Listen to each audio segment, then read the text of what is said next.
May issue po ba kayong gustong pag-usapan natin ngayon? Kasi ayoko na po maulit na naman ang nangyari nung umalis ako eh. Kung palagi na lang po tayong magtatalo, nakakapagod naman po yun, Ma.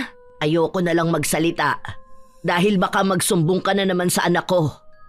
Nawawala na ako ng kakampi dahil gusto mo sa'yo lang siya. Yun ang hindi ko matanggap. Ako ang nakasama niya ng ilang taon, ang nagbigay ng buhay at kamalayan sa kanya. Tapos ipagpapalit lang ako sa babaeng bago niya lang nakasama. Pero wala akong magagawa, di ba? Kasi ikaw ang asawa at ako isa lang ina. Pero ito ang tatandaan mo, Tricia. Ang ina pa rin ang nagwawagi. Sino nga ba ang babaeng mas may karapatan sa lalaki? Ang ina ba na siyang nagbigay ng buhay o ang asawang pinangakuan ng pag-ibig na wagas?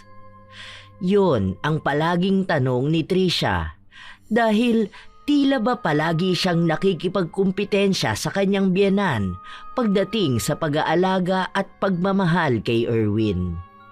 Para bang nawawala na siya ng karapatan bilang asawa dahil lahat na lang ng galaw dapat ay kontrolado ng biyenan. Yan lang silang pahihirapan nito habang buhay. Nandito na ako, mahal ko. Miss na kita, alam mo ba yun? Parang kapag hindi kita nakakasama, para akong inaapi ng mundo. Sandali lang, mahal ko. Naghahain pa ako ng hapunan natin. Pagod na pagod ka. Kumusta naman ang trabaho mo ngayon? Naayos niyo ba ang problema na sinasabi mo sa akin kahapon? Mamaya na yan, yakapin mo muna ako. Para naman mawala ang pagod ko. Alam mo bang sobrang sakit ng katawan ko? Nga pala, ayos na ang problema namin kasi tumulong sa akin yung sa kabilang branch. Ay, kawawa naman ang mahal ko. Sige, mamaya bago tayo matulog hihilutin kita ha. Ay, kaso kakain pa pala tayo. Gusto mo ba ngayon ha? Baka kasi maparami ang makain mo. Paborito mo pa naman ang niluto ko. Sige nga, hilutin mo ako ngayon na. Hindi pa naman ako nagugutom eh. Alam mo bang sakit ng balikat ko? Ayan yan, dito oh. Aray ko. Huwag mong diinan. Diyan pa naman ang masakit. Ay, naku, namamaga nga ah. Halika na muna para maagapan agad natin yan. Huwag ka na muna magbubuhat ng mabibigat ha. Sana maagapan pa to. Ang hirap pa naman kapag nagkakasakit ako. Ayokong nasa bahay lang ako. Inuman mo na rin agad ng gamot. Ay naku naman mahal, hindi kasi nakikinig sa akin kapag pinagsasabihan eh. Kailangan pang hintayin na mapilayan. Tara na nga sa kwarto. Papasok na ang dalawa sa kwarto nila nang maabutan sila ni Agnes, ang ina ni Erwin.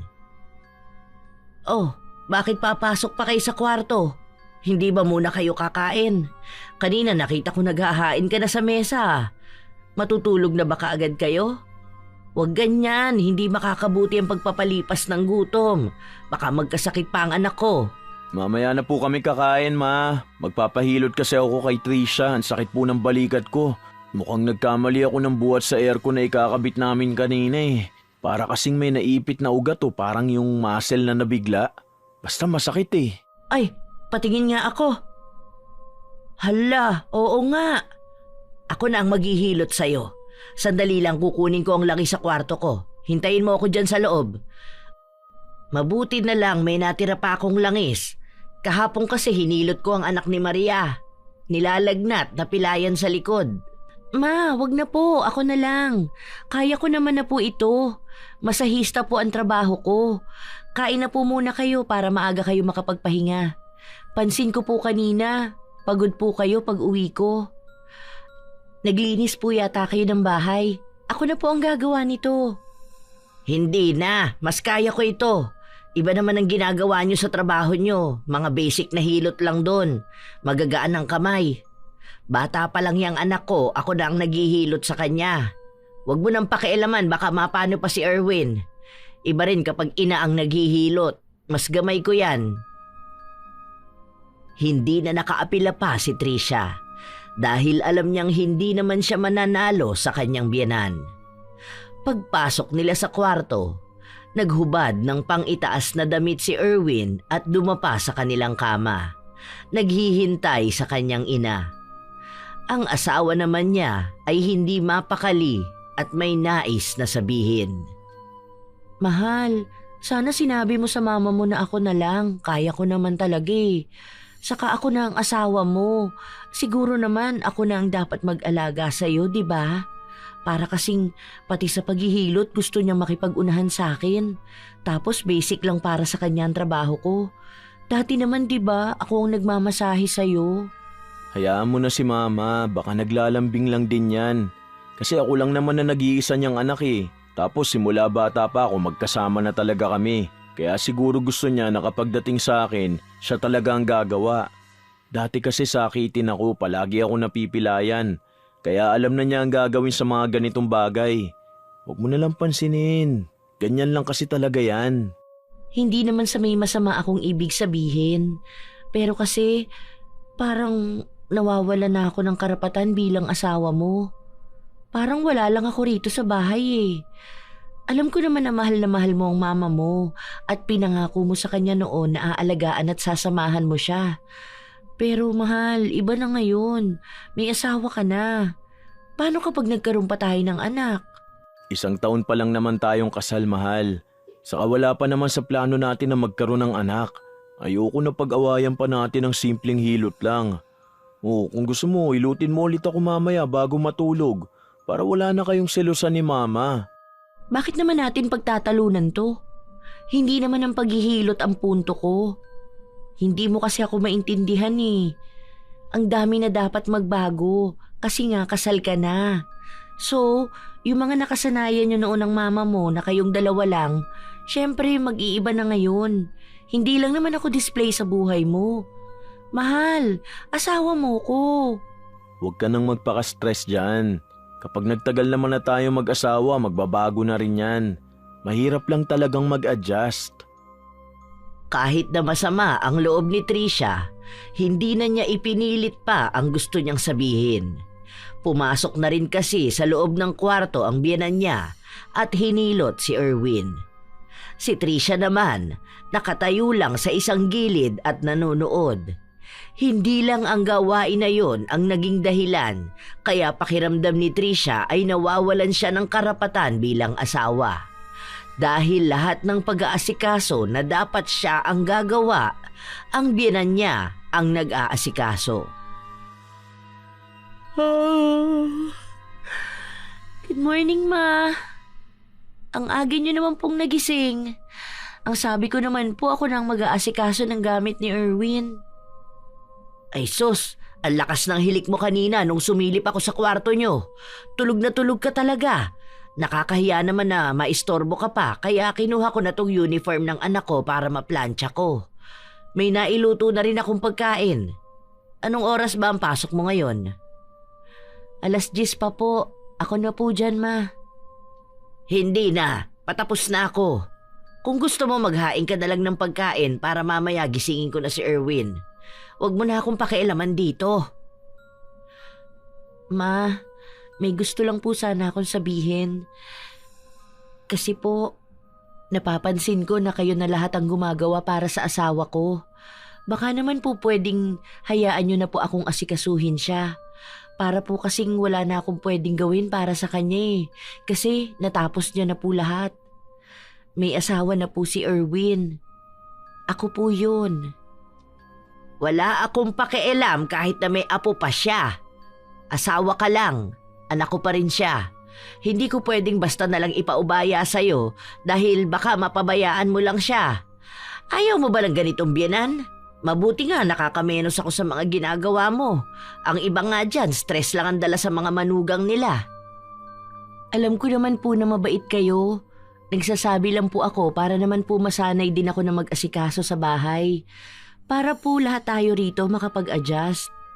Matanda na po kayo, Ma. Hindi nyo na ho dapat obligasyong gawin ng mga ganyan. Magpahinga po kayo. O kung gusto po nyo, maglalabas kayo para po makakausap kayo ng ibang mga tao.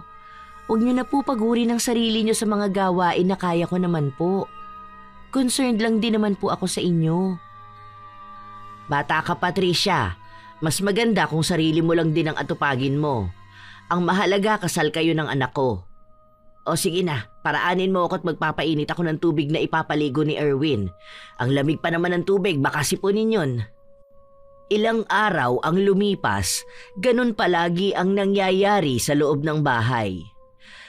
Dumarating pa ang pagkakataon na nakikipag-unahan na si Triciang gumising para siya na ang mag-asikaso ng gamit ng asawa niya. Gabi na rin niya pinaplantsa ang uniforme ni Erwin para kinabukasan ay wala nang gagawin ang biyenan. Isang araw, parehas na walang pasok sa trabaho ang dalawa, kaya nasa loob lang sila ng kwarto. Mahal, alam mo, ang tagal na nating kasal pero hindi pa tayo nagpupunta sa hotel o kaya mag-staycation man lang. Wala pa tayong honeymoon na matino. Baka naman pwedeng kahit isang araw lang. Pantanggal na rin ang stress. Lalo ka na dahil nitong mga nakaraan, sunod-sunod ang problema sa work mo. Yan nga rin ang naisip ko eh. Kaya nga pinaplano ko sana na sa susunod na buwan lalabas tayo. Kahit na 3 araw man lang. Pansin ko kasi na stress ka na rin sa trabaho. Kapag nakuha ko yung bonus ko, pupunta tayo sa isang magandang resort. May napagtanungan na ako eh. Kasi yung katrabaho ko, si Junel, galing sila dun ng asawa niya last month. Maganda raw talaga at relaxing. Lalo na yung kwarto dun. Masarap mag-loving-loving. Ano? Yun ang gusto mo, di ba? Uy, ano ba, mahal? Shh! Huwag kang magulo. Ano ba? Nakikiliti ako. Isa pa. Kapag pinatulan talaga kita dyan, baka mag-init ka. Tigilan mo na yan, mahal. Ano ba? Ano? Gusto mo na ba ng baby? Tara na, Ako talaga ang tinutokso mo ng ganyan, ha? Kapag ikaw talaga hindi pumalag sa akin, aawayin kita ng 1 buong linggo. Mahal! Ano ba? Tigilan mo yan sinabi, nakikiliti nga ako eh. Ang kulit talaga nito. Masaya ang dalawa sa paglalandian nila nang biglang may sunod-sunod na pagkatok sa pinto. Si Tricia ang nagbukas. Nahalata sa muka ang pagkadismaya dahil ito na lang ang oras nilang dalawa. Mukhang maaagawan pa siya ng sandali. Bakit po, ma? May problema po ba? Ano pong nangyayari? Bakit nakalakang pinto ng kwarto nyo? Hindi ba ang sabi ko wag ninyong ilalakyan? Ang tigas talaga ng ulo ninyo, ano? Hindi kayo marunong sumunod. Kaming dalawa lang naman po ni Erwin ang nasa loob, ma. Bakit naman po kailangan pang buksan yan? Paano kung may masamang mangyari sa inyo? Paano ko kayo makikita? Huwag mong ilakyan, ha? Sundin mo na lang ang sinasabi ko dahil ayokong paulit-ulit. Opo, ma. Pasensya na po. Sinunod ni Tricia ang utos ng kanyang biyenan. Nakasimangot siyang bumalik sa kama. Kahit na anong lambing sa kanya ng asawa, nawala na siya ng gana. O mahal, bakit naman nakabusangot ka dyan? Sino ba namang hindi bubusangot? Bahay naman natin to. Mag-asawa naman tayo. Tapos wala man lang tayong privacy. Pati ba naman paglock ng pinto bawal? Mag-asawa tayo, mahal. Anong tingin mong pwedeng gawin sa loob ng kwarto? Paano kung bigla tayong gumawa ng milagro tapos sa halip na parehas tayo mag-enjoy, biglang pumasok sa loob ang nanay mo? Ano ba naman yung bigyan man lang tayo ng space para sa pagiging mag-asawa natin? Nagtatampo ka na kaagad. Nag-aalala lang naman si mama. May point naman siya na paano kung napahamak tayong dalawa. Sino makakakita sa atin kung nakasarado yung pinto? Hayaan mo na lang, ha? Puro na lang hayaan eh. Gusto ko magkaroon na ng anak pero hindi natin yun magawa kasi palagi na lang may hadlang. Sa pagsasama natin, ilang beses lang ba may nangyari sa atin? Tuwing wala ang mama mo, tapos kailangan palagi pa tayong mabilis. Daig pa natin nagtatago ng relasyon. Kasal naman sana tayo pero pakiramdam ko wala akong asawa. Sorry na, ha? Kakausapin ko na lang si mama para dyan sa paglock ng pinto. Huwag ka na ma-stress dyan. Halika na rito, yayakapin na lang kita para maging masaya ka na ulit. Gusto mo bang manood tayo ng movie? Hindi lang naman tungkol sa pinto ang gusto ko iparating eh. Ipaintindi mo naman sana sa kanya na may asawa ka na. At iba na dapat ang ginagawa niya ngayon kaysa nung hindi pa tayo nagkakakilala. Hindi ko naman inaalis ang karapatan niya bilang ina eh. Pero bigyan naman sana ako ng karapatan bilang asawa mo. Oo na, sige na. Huli ka na, mahal kong asawa. Ayoko na, wala na akong gana. Mamaya bigla pang pumasok ang mama mo. Makita pang may ginagawa tayo, pagalitan ka pang parang bata. Baka sabihin niya malaswa naman tayo. Dapat normal naman to sa atin dahil kasal naman tayo. Kaso wala naman akong choice. Palagi na lang sinasabi mo sa akin na hayaan ko na. Di hayaan. Ikaw lang naman kasi ang nagpapaka-stress dyan eh. Kapag mga simpleng bagay lang, dapat wag mo nang problemahin. Matanda na si mama eh. Alam mo naman ang mga ganyang edad, makukulit. Minsan kapag simpleng lambing lang, minamasama mo masyado. Alam ko mga simpleng lambing. Pero kung palagi na lang ganito, sinasadya na niya. Matanda na nga siya eh. Sana naiintindihan niya rin tayo. Lalo na kapag naglalaan tayo ng oras sa isa't isa. Hindi yung palagi na lang niya sinisira yung moment natin. Lumipas ang mga araw, walang nagbabago sa inaasta ni Agnes. Pinapaalala niya sa dalawa na huwag magkakandado ng pinto ng kwarto at ang tungkol sa paghahanda niya ng pagkaing babaunin ng anak niya. Sa tuwing uuwi naman si Erwin, sa kanya dapat unang magsasabi. Kinausap ulit ni Tricia ang asawa niya at tinanong kung nasabi na ba sa kanyang ina ang tungkol sa mga hinaing niya. Ngunit sinabi lang ni Erwin na malalaman din naman yon ng kanyang ina sa mga susunod. Hanggang dumating ang isang araw na puno na muli si Tricia. Dalawa lamang sila ng biyanan sa loob ng bahay dahil wala siyang pasok sa trabaho. Mawag na po yung mga damit ni Erwin. Ako na po ang maglalaban yan. May tinatapos lang po akong tupiin dito sa kwarto. Mabilis na lang naman po ito. Maglalaban na nga ako, pipigilan mo pa ako. Pati ba naman ito ayaw mong gawin ko? Kaya ko naman po kasi yan, ma. Kahit po yung mga damit nyo, ako na po ang bahala dyan maglaba. Kaunti lang naman po yan eh. Hindi na, ayoko. Nakikita ko kung paano ka maglaba eh. Parang bara-bara lang. Hindi mo man lang kinukusot ang mga damit habang umiikot sa washing. Ganun ba ang tama, ha? Baka kaya nagkakaroon ng katikati ang anak ko kasi hindi ka maayos magbanlaw.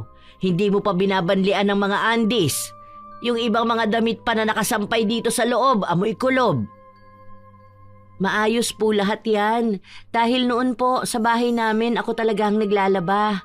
Hayaan nyo naman na po sana ako sa mga gawain bilang misis ni Erwin.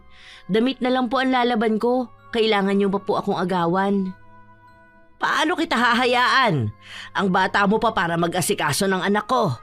22 ka pa lang naman. Kapag ganyang edad, dapat nga hindi ka nag-aasawa eh. Ewan ko ba dyan sa anak ko? Ang sabi ko na, saka na lang kayo magpakasal kapag nasa tamang edad na kayo. Pasensya na po kayo, ma. Pero nasa tamang edad na po kami, kahit ang anak nyo. 25 na po si Erwin. Huwag nyo naman po siyang ituring na baby. Hindi po yan 2 years old na hindi alam ang ginagawa sa buhay. Alam mo, ang dami mong nirereklamo. Akala mo ba hindi ko naririnig ang mga pinagsasasabi mo sa anak ko? Na ang gusto mo, ipakandado ang pinto ng kwarto nyo. Ano bang gusto mong patunayan dito, ha? Yun naman po kasi ang dapat eh. Mag-asawa po kami ni Erwin, ma. Ipapaalala ko po sa inyo. Siguro naman po alam nyo ang pribadong ginagawa ng mag-asawa. Ganon din po ang gusto ko. Kaya po sana hinahayaan nyo kami kapag kaming dalawa na lang ang magkasama sa kwarto. Huwag po yung kapag nasa loob kami, halos minuto nyo kaming tingnan sa loob. Dahil nga mga bata pa kayo. Anong gusto mo? Magkaroon na ng anak? Sa ganyang edad, tingin nyo ba kaya nyo nang bumuhay ng bata? Yun po ang punto kaya nag-aasawa ang mga tao, hindi po ba? Para po makabuo ng pamilya. At ang pamilya na yon ay kabilang ang pagkakaroon ng anak. Makakabuo pa po ba kami ng pamilya kung bantay sarado ang anak nyo? Parang ang hirap pong huminga sa bahay na to. Kasi po, parang pati yun kailangan pang ipaalam sa inyo. Kapag hindi kayo pumayag, hindi na rin dapat gawin. Ako noon, 30 na ako nagkaroon ng anak.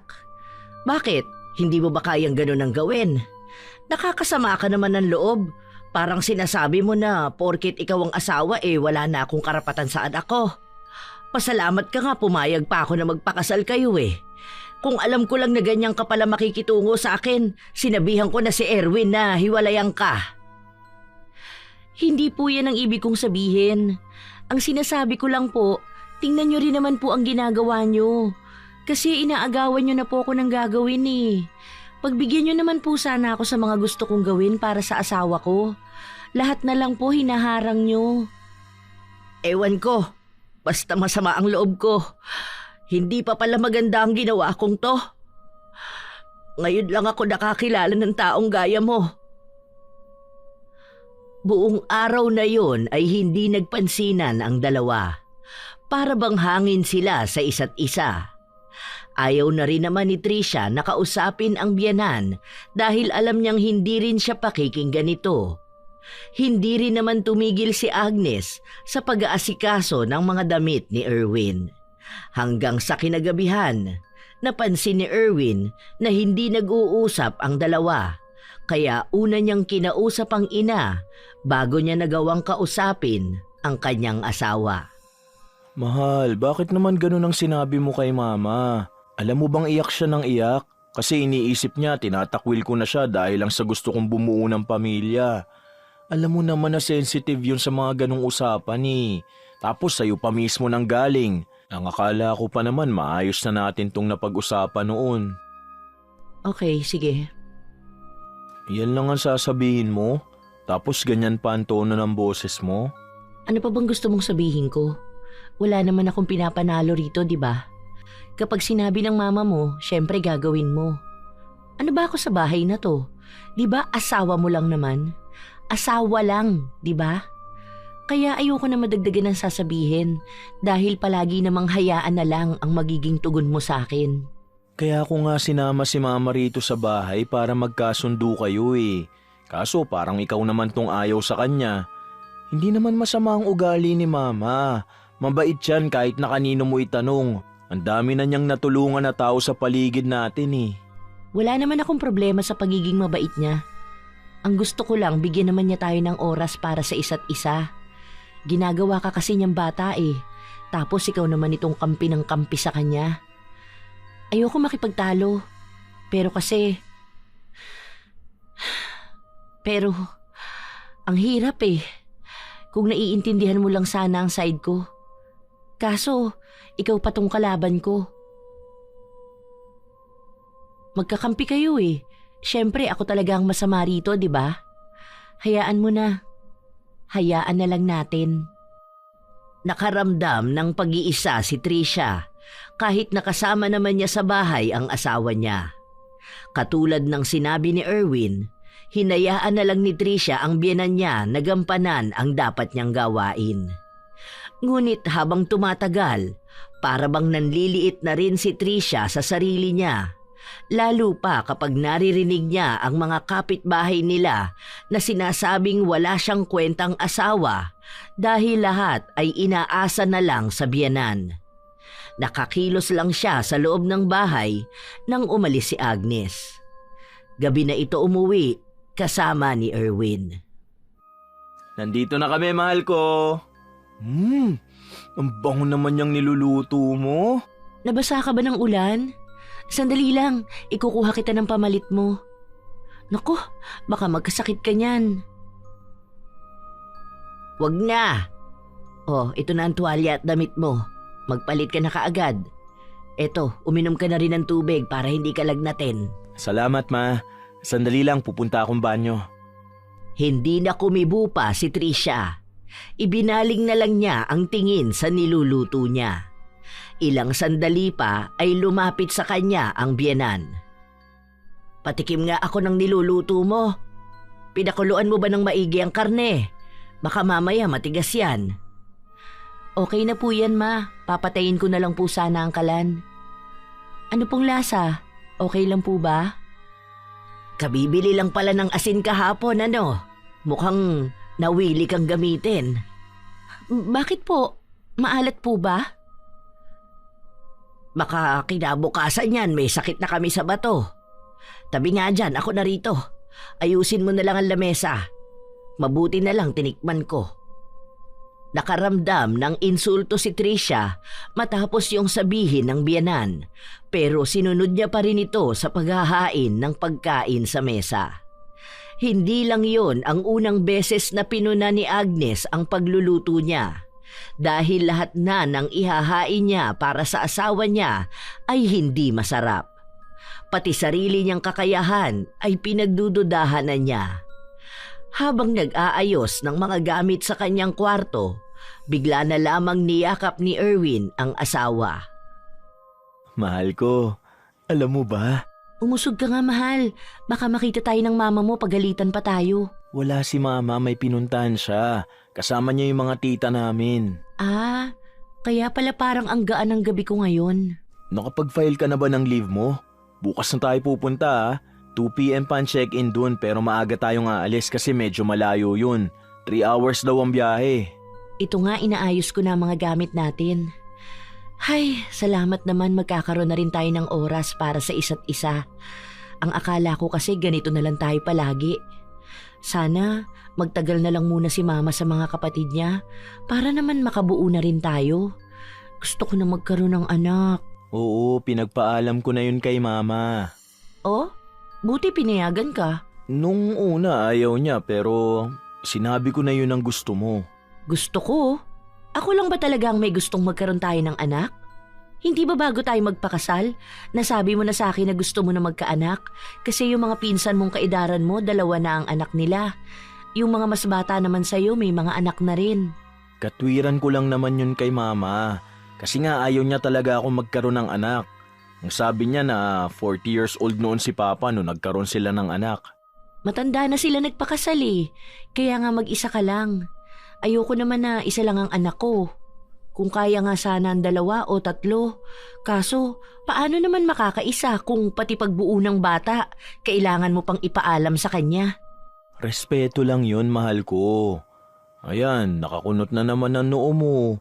Sinasabi ko na sa'yo na huwag kang magpapaka-stress, di ba? Bukas dapat ready ka na ha? Malalang bakbaka na to.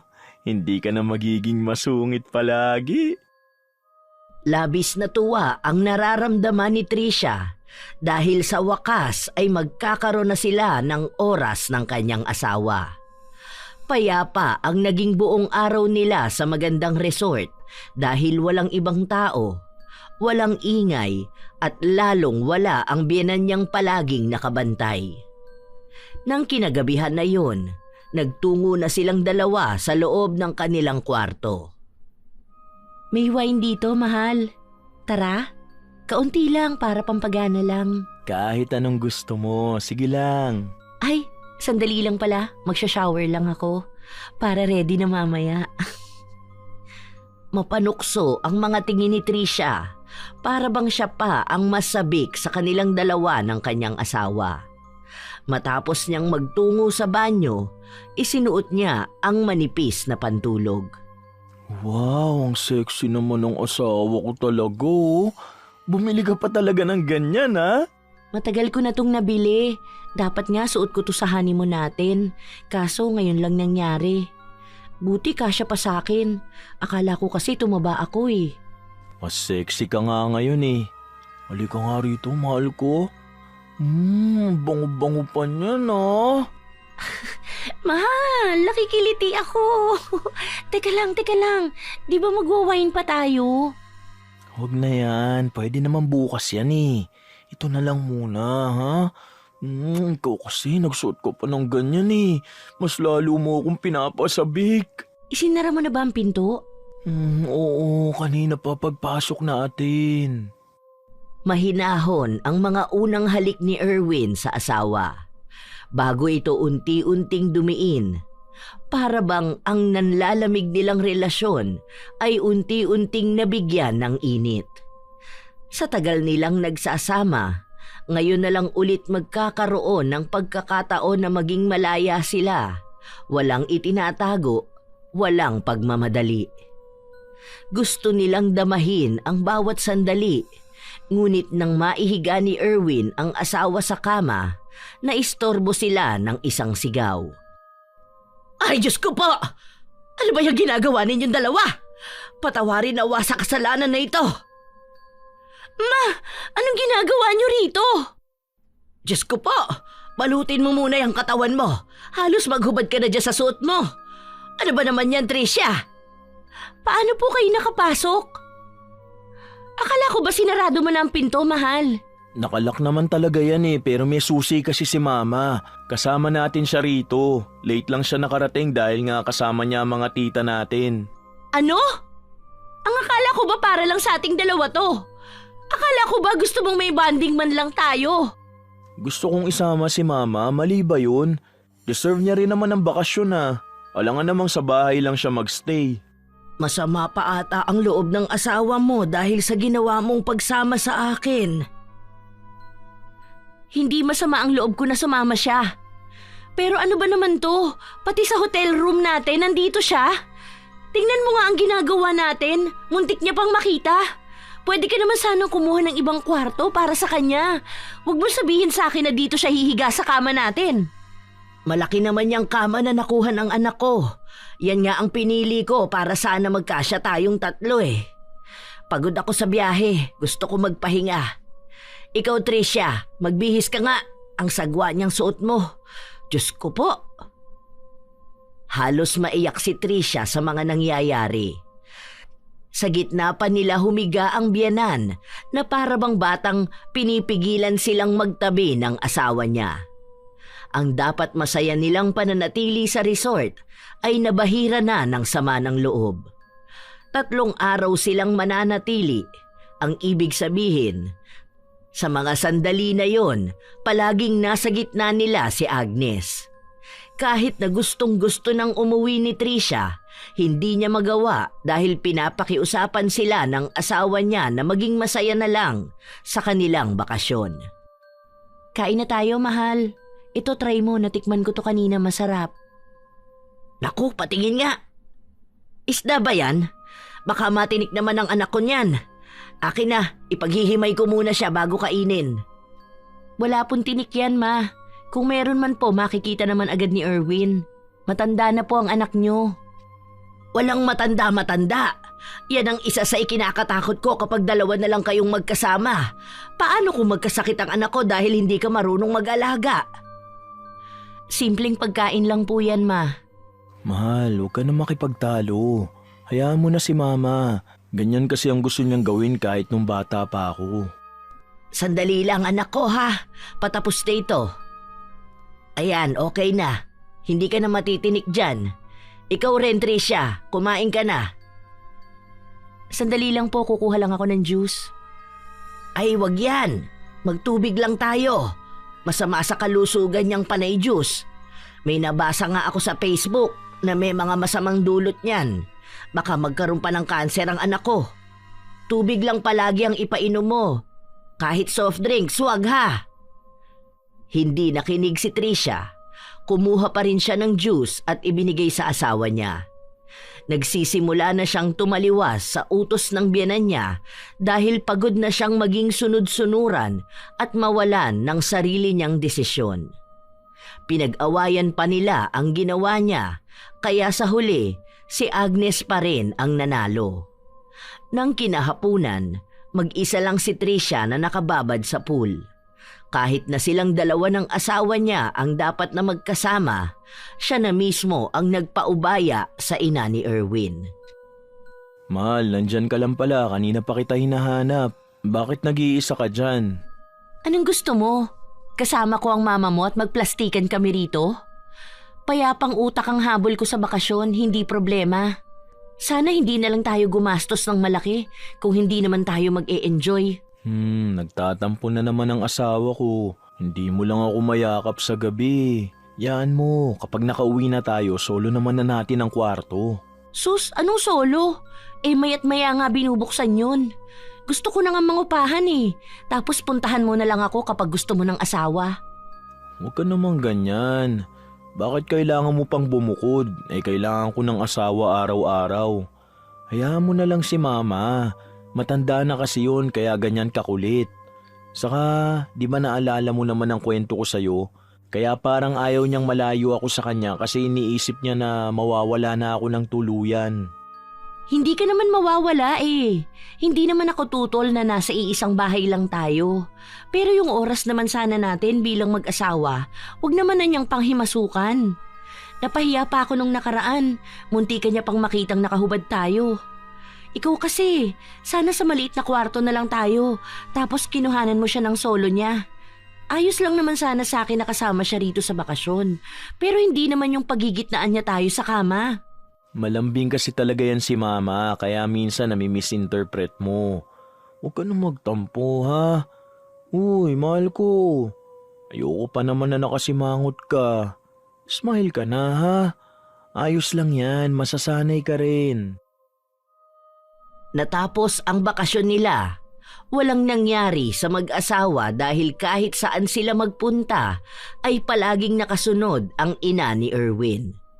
Sa paglipas ng mga araw, pinipilit pa rin ni Tricia na tanggapin kung ano ang ugali ng kanyang biyenan.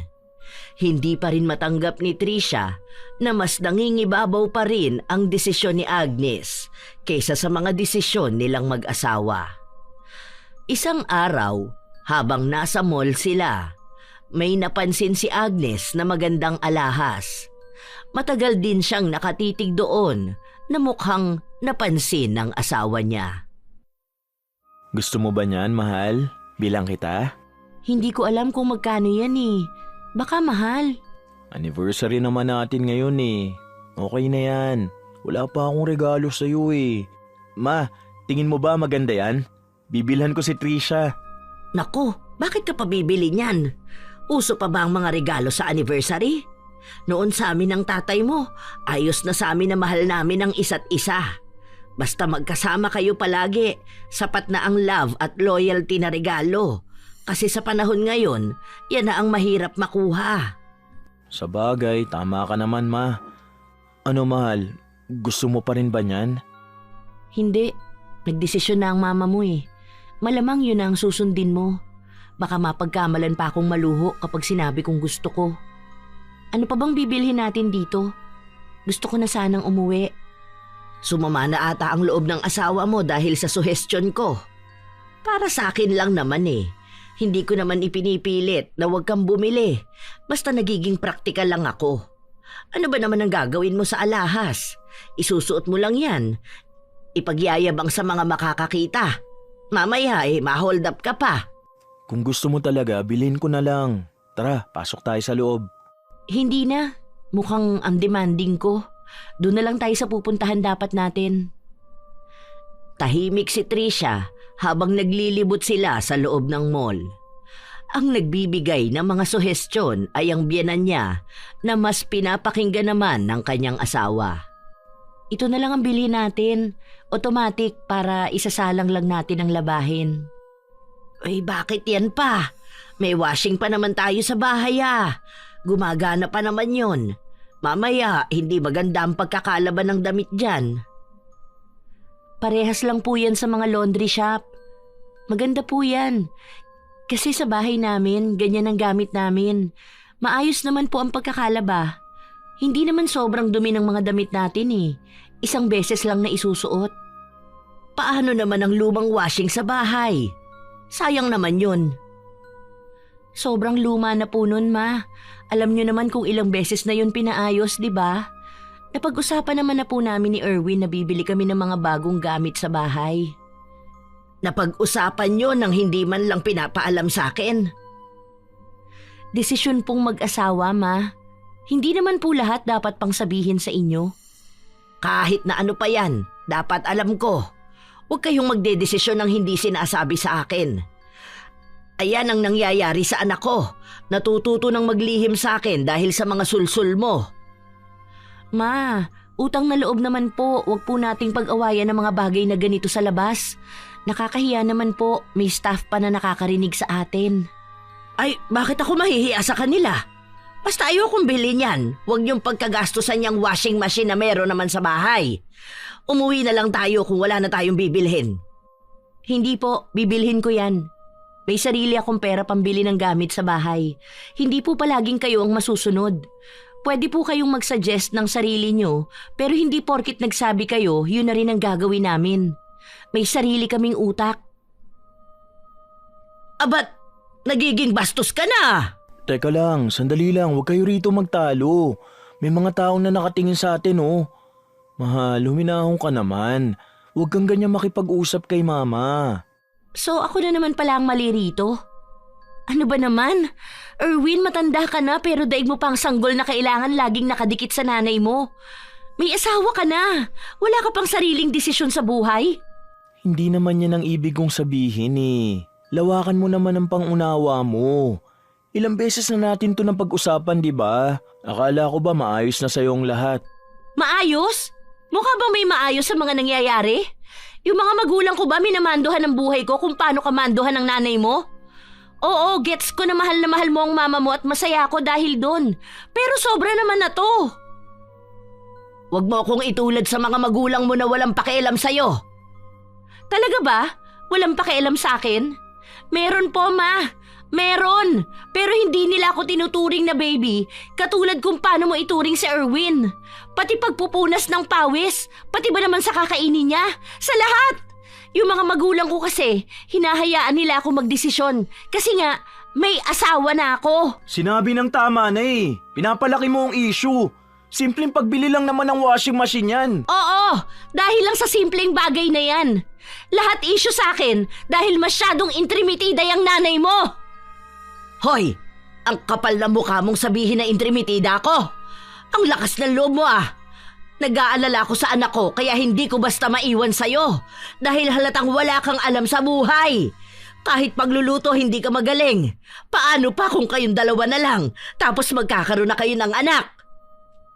Kung ganun po, sige. Iyon na yung anak mo. Sa kanyo na lang po yan hayaang mag-asawa kapag uugod-ugod na yan. Baka kahit tumanda yan, wala pang sariling desisyon kasi masyadong nakadepende sa'yo. Hindi na napigilan pa ni Tricia na sumabog sa galit. Agad siyang umuwi sa bahay nila at iniwan ang dalawa. Nanginginig pa rin siya sa galit habang nagliligpit ng mga gamit niya at nag-eempake. Ilang sandali pa ay nakarating na sa bahay ang mag-ina. Oo, dahil pagod na ako sa kakaintindi sa inyo. Hirap na ako mag-adjust sa bahay na to. Hirap na ako maging asawa ng mama's boy na gaya mo. Ano ba yan? Si mama pa rin? Naiintindihan ko lahat. Alam ko na nangako ka sa mama mo noon na namatay ang tatay mo, na palagi kang nasa tabi niya. Na ikaw ang magpoprotekta sa kanya. Na ikaw na nag-iisang anak niya, hindi ipaparana sa kanya na mag-isa na lang siya sa buhay. Diba? Bago tayo nagpakasal yan ang palagi mong sinasabi sa akin.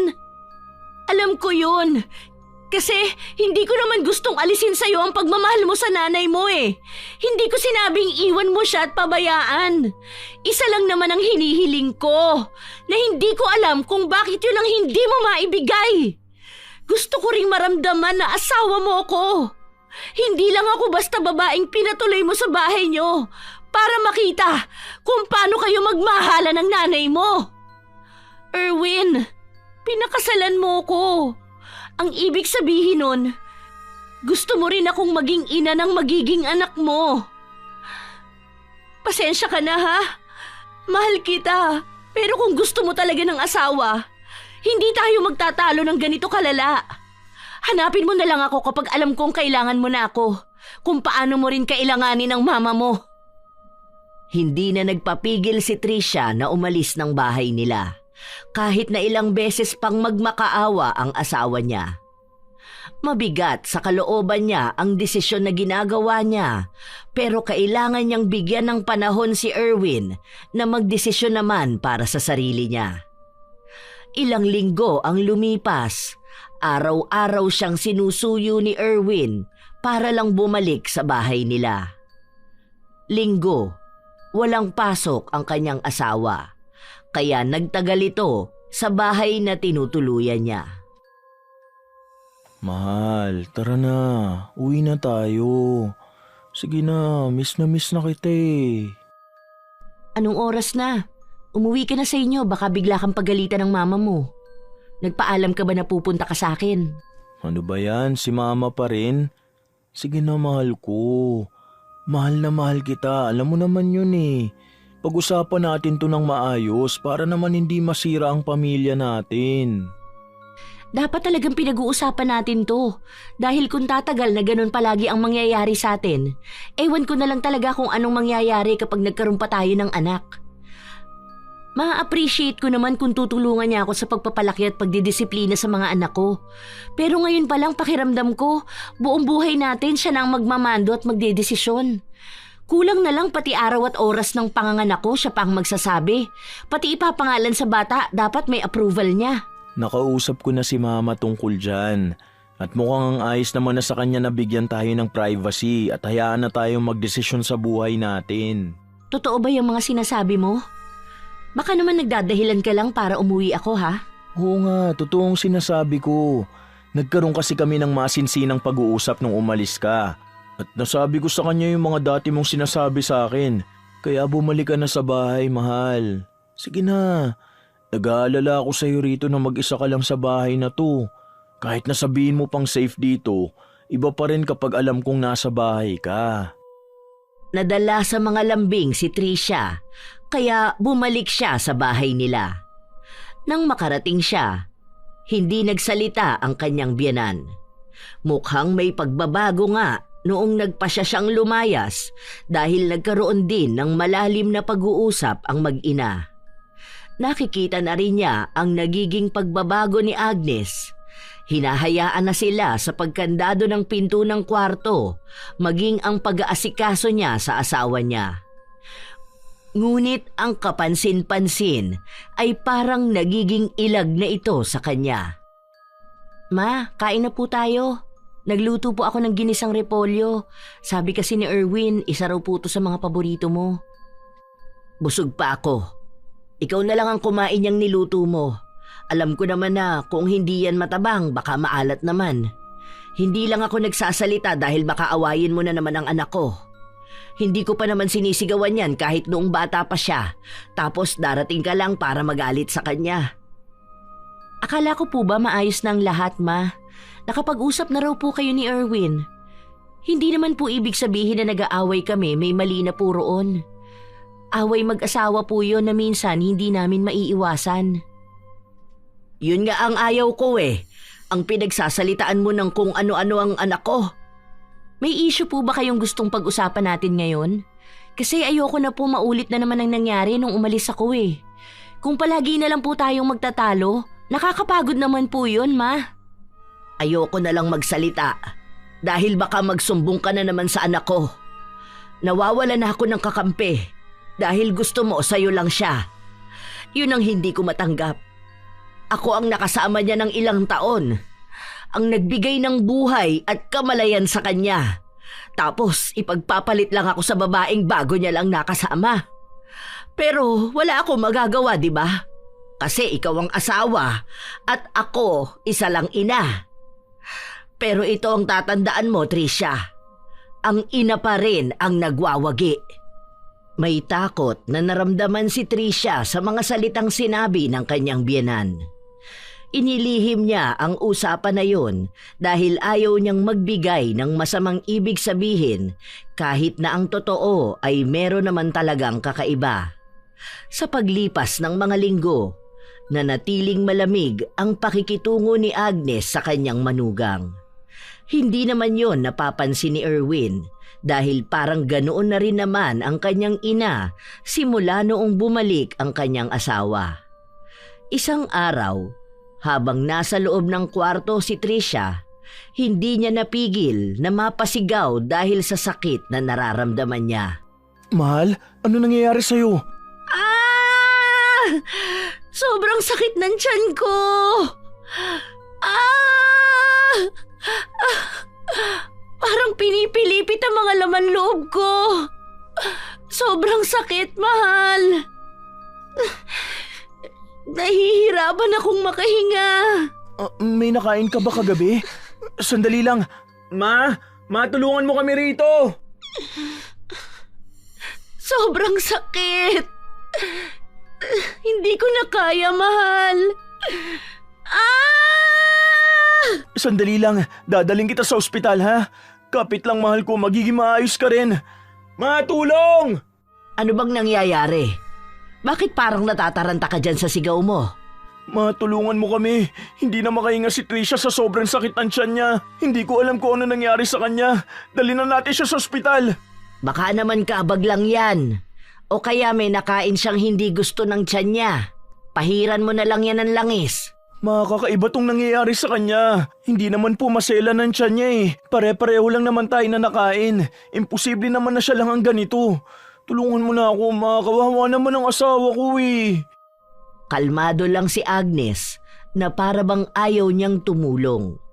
Pero dahil napapansin niya ang labis na pag-aalala ng anak niya, ay sinamahan niya ang dalawa hanggang sa ospital. Pero agad na rin siyang umuwi na para bang walang pakialam sa kalagayan ni Trisha. Ano nang nararamdaman mo, mahal? Masakit pa rin ba ang tiyan mo? Masakit pa rin. Pero hindi na katulad kanina na akala ko mamamatay na ako. Ano ro bang nangyari sa akin? Baka may sakit na ako. O kaya, baka bumalik ang ulcer ko. Hinihintay ko pa ang doktor. Sana naman walang masamang mangyari sa'yo. Hindi ko kakayanin na mawala ka, mahal. Sana nga wala lang to. Grabe, sa buong buhay ko ngayon lang ako nakaramdam ng ganun kasakit. Hindi ko yun kinaya kanina. Huwag ka na muna magtrabaho ha. Baka naging masela ng pagbubuntis mo. Dito ka na lang muna sa bahay. Makikiusap ako kay mama na siya na lang muna mag-alaga sa'yo. Nakakahiya namang magpaalaga sa mama mo. Bakasyon naman ngayon. Baka papuntahin ko na lang dito yung pamangkin ko para kahit papano may makatulong sa akin. Ayoko naman maging pasanin pa sa mama mo. Hindi na naman ba kayo okay na dalawa? Maayos naman kami. Pero hindi lang talaga ako sanay. Saka mahal, huwag mo na lang munang ipaalam kahit na kanino nabuntis ako ha. Kahit na sa mama mo. Saka na lang kapag nakumpirma na nating maayos ang kalagayan ng baby natin. Ipangako mo yan sa akin ha. Kahit na gustong sabihin ni Erwin ang magandang balita sa ina, nirespeto niya ang kagustuhan ng asawa na ilihim muna ito sa lahat. Nanatili lang sa kama si Trisha dahil pakiramdam niya sa tuwing gagalaw siya ay may kung anong napupunit sa loob ng kanyang tiyan. Sa paglipas ng mga araw, walang nagbago sa kalagayan niya. Hindi na niya maasikaso ang asawa niya at ang biyenan na lang niya ang gumagawa ng lahat. Hindi natuloy ang pagdating ng pamangkin niya dahil nagkaroon ng problema sa bahay nila. Kaya walang ibang magawa si Trisha kundi ang makisuyo sa kanyang biyenan. Ayan na ang pagkain mo, kumain ka na. Ang sabi kasi ni Erwin, yan daw ang ihain ko sa'yo. Salamat ma. Kapag maayos na po ako, maaasikaso ko na rin dito sa bahay at maaalagaan ko na ulit ang asawa ko. Hindi na kailangan dahil yun na nga ang ginagawa ko. Hindi ko po alam kung anong nangyayari sa akin. Pero kada kikilos ako, sobrang sakit ng tiyan ko. Kaya minsan nakahilata na lang ako sa kama. Feeling ko tuloy wala akong pakinabang. Mabuti na lang talaga nandito ako. Kung hindi baka nahihirapan na ang anak ko. Kawawa naman siya kung nagtatrabaho na siya tapos siya pang mag-aasikaso para sa sarili niya. Kaya tama talagang desisyon kong manatili sa bahay na to. Kasi kahit na may asawa siya, hindi pa rin matutumbasan nino man kung paano mag-alaga ang isang ina. Malaki po ang pasasalamat ko na nandito kayo kasi natutulungan niyo rin po ako. Hayaan niyo po kapag gumaling na ako, makakabawi rin po ako sa inyo. Hindi mo na kailangan bumawi dahil desisyon kong alagaan ang anak ko. Kumain ka na dyan. Baka mamaya sabihin mo pang minamaltrato kita at magsabi na naman sa akin ang anak ko. Kahit na kailan po hindi ako nagsumbong ng ganyan sa asawa ko. Baka lang naman dahil siya na mismo ang nakiusap sa akin na alagaan kita. Mabuti na lang nagkaganyan ka Dahil wala na akong kaagaw sa mga gawain ko rito sa bahay, lalo na kapag dating kay Erwin. Ganyan ka na lang sana. Ininda ni Tricia ang biglaang kirot ng kanyang tiyan at kasabay ang sama ng loob na naramdaman niya dahil sa narinig niyang sinabi sa kanya ng biyenan. Sa paglipas pa ng mga araw, humihina ang resistensya ni Agnes. Mabilis ding bumabagsak ang kanyang katawan na mas lalong ikinatakot ng kanyang asawa. Halos hindi nabubuo ni Erwin ang 1 linggo na kumpleto ang pagpasok sa trabaho dahil minsan ay nananatili siya sa loob ng bahay para asikasuhin ang asawa niya. Hindi ko na talaga alam ang nangyayari, mahal ko. May kinalaman ba yan sa pagbubuntis mo? Kasi kahit na anong gawin natin pagpunta sa doktor, yun lang naman ang palaging sinasabi nila. Wala ka namang ibang sakit. Hindi ko rin alam. Basta, kung ano man ang mangyari, itutuloy ko ang pagbubuntis ko.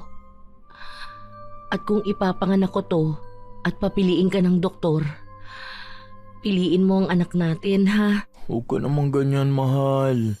Gagaling ka at magiging maayos ang kalagayan mo, ha?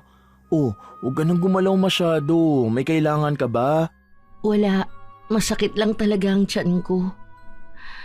Hindi ko na maipaliwanag kung bakit ba ganito ako eh. Tapos, hindi pa ako pwedeng basta uminom ng gamot dahil baka maapektuhan si baby. Ayaw ko naman na siya ang mahirapan. Kawawa naman ang magiging anak natin. Paano kung gawin na lang natin ang sinabi ng doktor? Para mas makita kung ano bang dapat gawin para gumaling ka. Huwag na lang nating ituloy ang ipinagbubuntis mo. Hindi! Hindi ako papayag. Ayokong gawin yun. Bubuhayin natin to kahit na anong mangyari. Ayokong mawala ang baby natin. Ayos lang ako. Basta kahit anong mangyari sa akin, tatanggapin natin, ha? Alam ko na maaalagaan mo ng maayos ang anak natin. Alam kong magiging mabuti kang ama para sa kanya. Pero hindi ko magagawa yun kung wala ka. Baka ikamatay ko rin kapag nawala ka sa akin. Please, mahal, kung para sa ikagagaling mo, kaya pa naman natin makabuo ulit eh. Nanindigan si Tricia na hindi niya ipapagalaw ang bata sa sinapupunan niya. Kung gagaling man siya o hindi, ang mahalaga para sa kanya ay ang kapakanan ng magiging anak nila. Ilang buwan pa ang lumipas, lumalaki na ang tiyan ni Tricia pero lalo naman siyang nangangayayat. Lumalaban na lang siya para sa anak niya. Dahil sa nagiging paglala ng kalagayan niya, pinuntahan siya ng mga magulang niya upang alagaan din siya. May nabanggit pa ang ina ni Tricia na parang kakaiba ang nangyayari sa kanya. Meron silang paniniwala na maaaring kinulam ito. Sino naman po ang gagawa niyan sa asawa ko? Hindi naman po niya nasabi sa akin na may nakakaaway siya sa trabaho eh. Kahapon lang nandito yung mga katrabaho niya, binisita siya. Hindi naman kasi siya palagawa ng gulo. Sinabi ng ina ni Tricia na hindi naman daw makikilala ang eksaktong tao na gumawa nun kay Tricia, kung tama man ang hinala nila na pinakulam ito. Para malaman nila, nagpatawag ng albularyo ang ginang para patingnan ang kanyang anak. Si Erwin lang ang nakakaalam nito, kaya nung makita ni Agnes ang lalaki, nakaramdam siya ng inis. Sino na naman yung pinapapasok niyo sa bahay? Kung sino-sinong tao na lang ba? Albularyo po yan, ma. Gusto ko kasing ipatingin si Tricia. Baka nga totoo rin ang sabi-sabi ng mga kapitbahay na may kumukulam sa asawa ko. Diyos ko naman! Bakit ba kayo nagpapapaniwala sa mga ganyan? Walang kulam-kulam sa mundong ito kung may pananalig ka sa Diyos. Paalisin mo yung lalaki na yan. Baka magdala pa yan ng kamalasan dito sa bahay. Hindi po, ma. Hayaan nyo na lang po. Wala naman po mangyayaring masama kung susubukan eh. Iba-iba naman po ang paniniwala ng mga tao. Ngayon sumusuway ka na sa pinag-uutos ko. Natuto ka na talaga maging suwail dahil dyan sa asawa mo, ano? Iba talaga ang epekto niyan sa'yo. Pati kung paano ka-impluwensyahan ng mga magulang niyan sa paniniwala nilang walang kwenta. Para po sa asawa ko, ma. Lahat po kaya kong paniwalaan. Basta po gumaling siya. Dahil hindi ko alam ang mangyayari sa buhay ko pag nawala siya. Kung mabubuhay din pati ang anak namin, hindi ko makakaya magpalaki ng bata na wala ang nanay niya sa tabi niya. Pasensya na po, ma. Kung tingin niyo tumataliwas na ako sa inyo. Sa ngayon, asawa ko naman po mas mahalaga para sa akin. Hindi na naghintay pa si Erwin na magsalita ang kanyang ina. Sumama siya sa loob ng kwarto kung saan naroon ang albularyo at gumagawa na ng sarili niyang ritual. Sinabi ng albularyo na may nakakapit na kulam kay Trisha. Matagal na raw yun, ngunit ngayon lang nagiging aktibo. Nagtanong sila kung paano nila maaalis yon, ngunit sinabi lang ng albularyo na kinakailangan nila ng mahabang proseso dahil hanggang ngayon ay mabigat pa rin ang galit ng taong gumawa nun sa kanya. Malalaman po ba natin kung sino yan? Hindi ko alam kung may nakaalitan ba ako noon. Meron ako natatandaan, kaso matagal na po yun eh. Naaalala mo ba, mahal, yung ex mong galit na galit sa akin? Hindi kaya siyang may kagagawa nito? Hindi ko alam pero ilang taon na yun, di ba? Hindi pa naman tayo nagpapakasal nung nag-away kayo. Saka nasa ibang bansa na siya ngayon eh. Pwede niya pa rin bang gawin yun? Sinabi ng albularyo na nararamdaman niyang hindi yon ang gumawa kay Trisha ng ritual dahil ang enerhiya ng taong nagpakulam sa kanya ay malapit lang din sa kanila o nakatira sa iisang bubong kasama sila. Hindi alam ni Erwin kung bakit biglang ang pangalan ng kanyang ina ang bigla na lamang pumasok sa kanyang isipan. Matapos ang usapan na yon, sinigurado ng albularyo na gagawin niya ang lahat para lang gumaling si Trisha. Magpahinga ka na, mahal. Ano na naman ba yung iniisip mo? Hindi ko alam kung paniniwalaan mo ba ako. Pero paano kung kilala natin ang gumawa sa akin ito? Alam mo, sa totoo lang, ayokong manisi. Kasi una sa lahat, paano kung hindi naman totoo ang kulam? Tapos iba naman pala talaga ang sakit ko. Tapos si mama pala ang gumawa niyan sa'yo? hindi naman sa gusto kong magsimula na naman ng panibagong gulo. Pero kasi, ewan ko, naguguluhan na rin ako. Matulog ka na, mahal. Ako nang bahala rito. Ako na ang gagawa ng paraan. Tulog ka na, okay? Good night. I love you. Hindi umalis si Erwin ng kwarto hanggat hindi nakakatulog ang asawa niya. Nang masigurado niyang magpapahinga na ito dahil na rin sa sakit na ininda niya kanina pagkaalis ng albularyo, doon na siya nagpasya na lumabas. Naabutan niya ang ina na nag-aayos ng mga pinagkainan sa kusina. Ma, pwede po ba tayong mag-usap? May ginagawa ako. Ano pa bang gusto mong pag-usapan? Kahit saglit lang po, tungkol sa asawa ko. Kung aawayin mo ko, wag na lang. Ayoko magkaroon pa tayo ng samaan ng loob.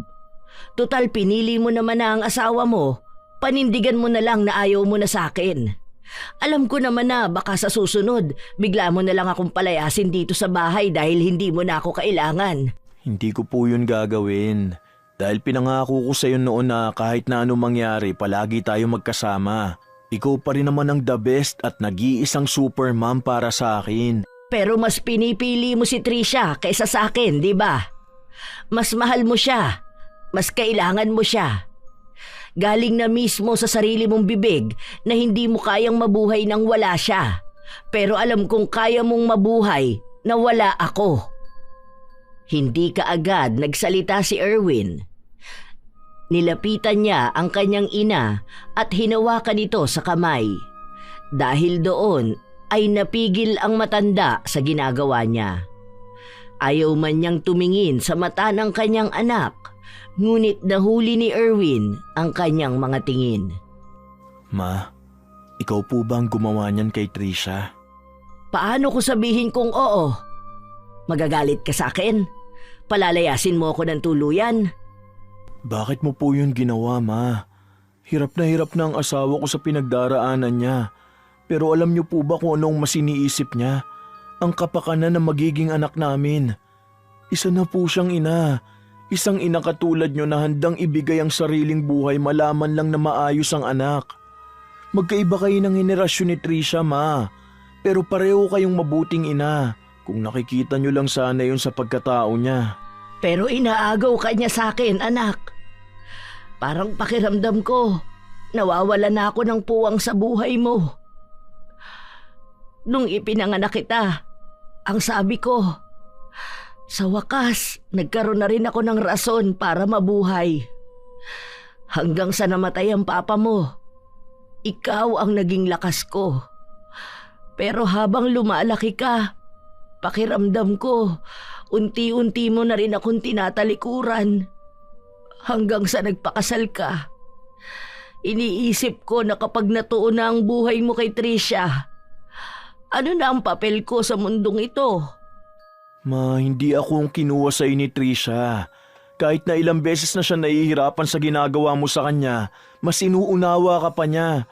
Hindi mo kasalanang nagmahal ako at ginustong bumuo ng pamilya. Nung dumating si Trisha sa buhay ko, hindi naman nabawasan ang pagmamahal ko sa iyo eh. Natuto lang ako magmahal at tumanggap ng panibagong tao gamit ang pagmamahal na itinuro mo sa akin. Malaki po ang pasasalamat kung napalaki niyo ako ng tama. Responsable, matatag at mabuting tao. Kayo ang dahilan kung bakit kaya kong maging mabuting asawa at mabuting ama. Kung alam niyo lang po, ang dami ko yung pinagpapasalamat sa iyo na hindi sapat ang salita para maiparating yun. Pero habang buhay nang nakatanim sa akin ang mga aral na ibinigay niyo. Kaya wag niyo pong isipin na dahil merong Trisha, wala ka na sa buhay ko. Ikaw po ang dahilan kaya meron akong masayang pamilya. Kasi gusto kong pahalagahan ang babaeng pinakasalan ko. Katulad ng kung paano ko kayo pinahalagahan bilang ina ko. Patawarin mo ako, anak. Hindi ko alam ang ginawa ko. Masyado ko natakot at dahil doon, nawalan ka na rin ng karapatan para magdesisyon sa sarili mo. Patawarin niyo ako ni Trisha. Patawad. Yun ang unang beses na nagkaroon ng ganun kalalim na usapan ang mag-ina. Tila ba nalinawan si Agnes sa anumang sinabi ni Erwin.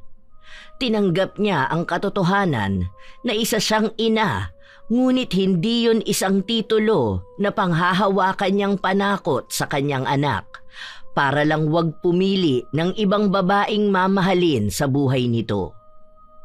Nagpatuloy ang pagbubuntis at ang sakit ni Trisha. Gumagawa naman ng paraan si Agnes para mapaalis ang kulam na ginawa niya kay Trisha. Kinausap niya ang mangkukulam, ngunit maaari raw magkaroon ng komplikasyon kung ipagpapatuloy niyang bawiin ang sumpa. Pero sa huli ay mas pinili ni Agnes na bawiin yun. Natagalan pa bago makabawi ulit ng lakas si Trisha. Hanggang sa dumating na ang araw na manganganak siya. Kumusta naman na ang mag-ina mo? Hindi ko pa po alam, Ma. Kinakabahan nga ako eh. Sana walang masamang mangyari sa kanila. Kanina pagpasok nila sa loob, hirap na hirap si Trisha. Huwag kang mag-alala, magiging maayos din sila. Kumalma ka na lang muna dyan, nak. Ilang sandali pa ay nakakuha na sila ng balita. Malusog ang anak nilang lumabas at kahit na paano ay maayos naman ang kalagayan ni Trisha. Dahil doon ay hindi napigilan ni Erwin na maiyak. Nang makita ni Agnes ang apo niya, para bang may bagong pag-asang nabuo sa pagkatao niya. Napagtanto niyang marahil, ganoon nga ang pakiramdam na magkaroon ng apo. Simula ng araw na yon, naging maayos na ang lahat sa pamilya nila.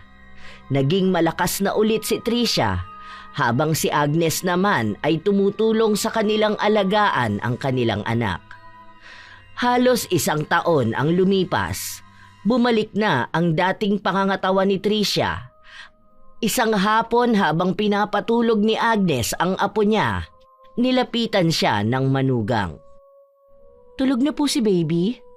Oo, katutulog lang. Ano bang gagawin mo? Kumain ka na muna doon.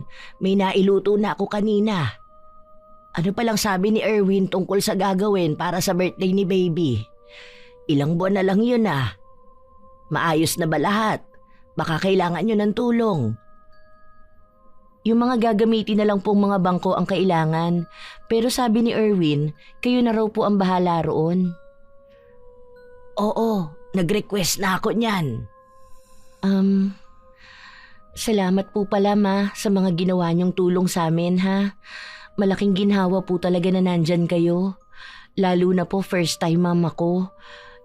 Ang layo pa naman po ng mama ko. Hindi siya makapunta agad dito. Kayo po ang nagturo sa akin at nag-alaga kay baby.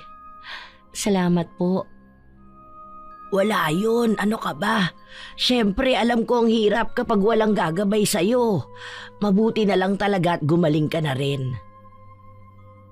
Patawarin mo ko kung ang dami kong nagawang mali sa'yo.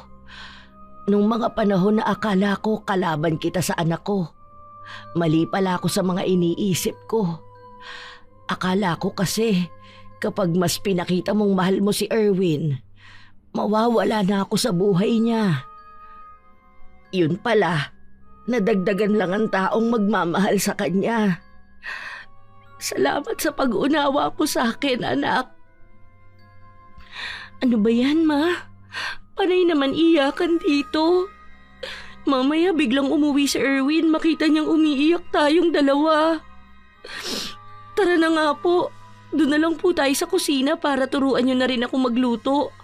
Para maging kasing sarap ng luto niyo ang ipapakain ko kay Erwin at sa mga magiging anak namin. Patawarin mo rin pala ako kung nagawa kong ipakulam ka noon. Na nagdala sa'yo at sa apo ko sa bingit ng kamatayan. Natapos na po yun. Parte na lang yun ng mga nakaraan nating hindi na dapat natin balikan. Ang mahalaga po ngayon, tanggap na natin ang lahat at nagpapatawad na tayo. Puro pagmamahal na lang po ang ipapalaganap natin sa bahay na ito. At para na rin po sa mga magiging apo nyo na kayo ang magiging favorite na lola. Tara na po, ma. Naging mas magaan ang pamumuhay nila sa bahay. Wala na ang mga galit at paligsahan sa kung sino ba ang dapat na maging mas kamahal-mahal na babae sa buhay ni Erwin. Hinahayaan na ni Agnes ang mag-asawa na magkaroon ng sarili nilang desisyon sa pamilya nila. Pero palagi naman siyang naroon kung kinakailangan nila ng payo at gabay. Naging masaya ang pamilya nila habang dumarami na rin ang mga anak ni Tricia at Erwin. Doon din mas lalong naramdaman ni Agnes na hindi lang pala titigil ang buhay niya sa pag-aasawa ng kanyang anak. Dahil sa pagdating ng mga apo niya, mas lalong naging makulay ang mundo niya. May mga aral din silang natutunan na siyang dadalhin nila ng pangmatagalan. Minsan kasi, sa sobrang pagmamahal ng isang ina, para bang nagiging pag-aari na niya ang kanyang anak at hindi matanggap kapag may ibang tao nang nagbibigay ng bagong pag-ibig sa kanila. Sa huli ay napagtanturi ni Agnes na ang mga magulang dapat ay magsisilbi lamang gabay at hindi para makialam at manira ng pamilyang binubuo ng kanilang mga anak. Dahil tapos na rin ang kanilang responsibilidad, sa oras na piliin na rin ng kanilang mga anak na bumuo ng kanilang sariling pamilya. Ang tanging mahalagang baon na maibibigay nila ay kung paano nila pinalaking mabuti at responsable ang mga ito. Isang pagbati sa ilan sa mga masusugid na tagapakinig ng mga istorya ni Lola Telang. Natividad Andres, Girly Satur, Lucas Amante Jr., Castillo family ng Lumil Silang Cavite, Zibea Lacson at sa kanyang lola na si Emmy Año Nuevo, Beryl Ladrillo, M. Rose, Strong OFW in Kuwait, John Carlo Bello, Nicole de la Cruz Bello, Bello family ng Nasugbu, Batangas, Maulawin family ng Sitio Talaga, Morong Rizal. Erlinda Manalo, Jelly Lastra, Judith Lakian, Alfredo Alano, Edzil Fiesta, Josenita Celeridad, Jude Estronillo ng Tarlac, Fatima Conado, Virgie Lavilla, Azalea 0319, Raquel Ramos, Queen Rocks ng Bahrain, Violi Leharso, Crizel Cleofe, Mea Espiritu, Rabara Family ng Umingan, Pangasinan, Amadita Venzon, Workaholic Vange, Edna Apelo, Butardo at Kahulugan Family ng Malabon City, Rachel Martinez na naho-homesick na sa Doha, Qatar, Gina Fajardo Lihat at kay Chris Alcantara. Maraming salamat sa inyong pakikinig, mga apo. Aasahan ko kayo sa mga susunod pang istorya ni Lola Telang.